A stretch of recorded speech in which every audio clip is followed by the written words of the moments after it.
Ay, may gagawin daw kami. Ayan. Balatan namin to. Kung sa Pinas, baungon to, pero dito, hindi to baungon. Manipis lang pagpanit niyan kasi yung sa loob niyan kakainin ilalagay sa asukal. O, ganyan lang siya. Para siyang baungon. O, di ba? Mamaya pakita ko sa inyo pag mas-slice na. O, di ba?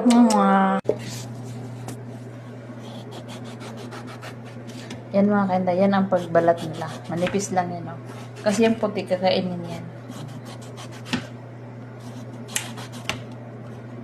Mamaya pag-slice, bigay ko sa inyo.